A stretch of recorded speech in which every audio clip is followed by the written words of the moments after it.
Olá, pessoal do primeiro ano, tudo bem com vocês?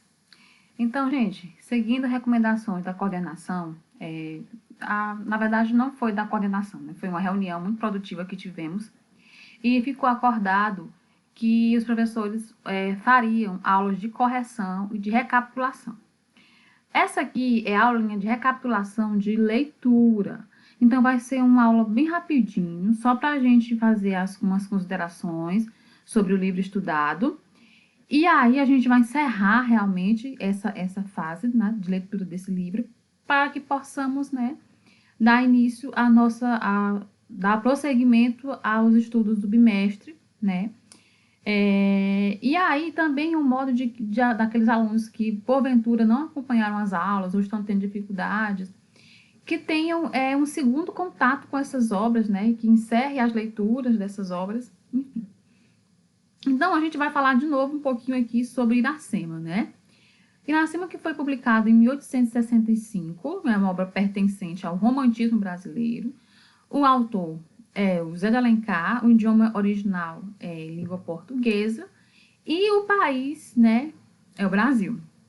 O gênero é romance ficcional. Lembre-se que a gente falou na sala de aula e na aula sobre Iracema que existem outros tipos de romances que não são ficcionais, que são os romances históricos, né? Que são aqueles romances que pegam acontecimentos, né, reais da história, e aí o autor faz, né, um romance baseando-se nesses fatos. Então, isso seria um romance histórico. Romances, por exemplo, que se passam na Segunda Guerra Mundial, que é um fato que realmente aconteceu, né? E aí isso seria um romance histórico. Não é o caso de Iracema, apesar de a gente ter elementos históricos nessa obra, né, de fundação do Brasil. Mas não traz, a história que se conta aqui, a história da Iracema e do Martim, é uma história ficcional, né? Então vamos lá. O período literário, como eu falei para vocês anteriormente, é o romantismo. E esse período literário ficou muito preocupado com a questão de falar mais sobre a nacionalização brasileira, no sentido de que nós já tínhamos a nossa independência, né? Em 1822, o Brasil, né, se torna um país independente, liberta-se, né, de Portugal. E depois disso, a gente fica com aquela sensação de o que vamos fazer, para onde vamos, onde estamos, quem somos nós. E muita da produção literária do nosso país é uma produção naquela época, ela se baseava nas produções europeias, porque era isso que a gente tinha conhecimento.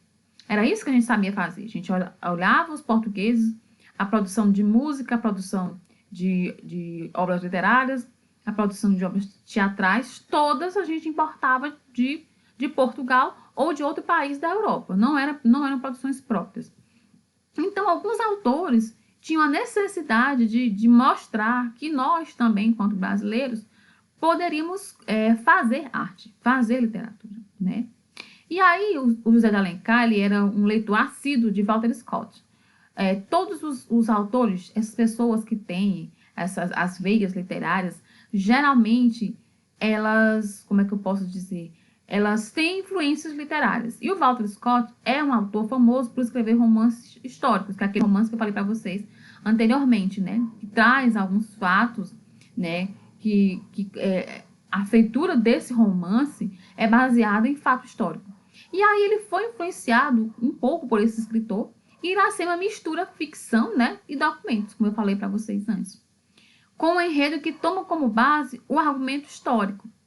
Ou seja, essa questão, né, de vir os portugueses para cá e haver esse choque cultural, né, e ele representar esses personagens. Essa junção se deve também ao projeto de criação de uma literatura nacional, no qual Alencar, que é o autor da obra, e os demais escritores românticos, período em que a obra se enquadra, do seu tempo, estavam fortemente empenhados. Ou seja, falar, né, nesse projeto nacional, da produção nacionalista brasileira, em termos de literatura, né? Essa questão de que nem só Portugal e nem só a Europa era capaz de produzir, de fazer literatura. E outra coisa, eles queriam que nessa produção literária desse período se representassem as questões nacionais do Brasil, como, por exemplo, o índio, como a fauna e a flora do Brasil, né, os costumes dos brasileiros e etc. Coisas que eles não viam nas outras produções literárias, porque as produções que tinham costume eram produções completamente europeias. Então, por conta dessa carência de uma literatura que representasse o Brasil tal como ele é que esses autores pensam em escrever. E eles acabam misturando também esses três povos que vão se misturar, né? Que é o índio, que já estava aqui, é o europeu, que veio desbravar, né? Que colonizou essas terras, e posteriormente o negro, né? Então é sobre isso que essa obra vai falar, mas com um foco maior com as culturas, né? Com as personagens que são europeus e os índios, no qual Iracema é a índia que está aqui no Brasil e se apaixona pelo português Martim, né? Que vem para cá para tratar de interesses de Portugal. E aí, ainda falando do romantismo, né? Esse movimento que surgiu na Europa, especialmente na França, né? E algumas características não próprias do velho continente, como o retorno à Idade Média, a religiosidade e outras são comuns e universais, como o subjetivismo, sentimentalismo, idealização, e algumas são as mais próprias do nosso continente, ou brasileiras, como o indianismo, o nacionalismo, você valorizar a natureza, nossas terras, matas, aves, animais, como eu falei para vocês, né? A questão de enaltecer a fauna e a flora brasileira e os costumes dos brasileiros, né? E o que acontece? Essas obras, esses autores, além de tudo isso, além de tais representações, eles ainda trazem a questão desse amor, porque o que impera nessa obra é esse amor que é impossível entre Iracema e Martim, né? E com todos os elementos que um romance romântico tem.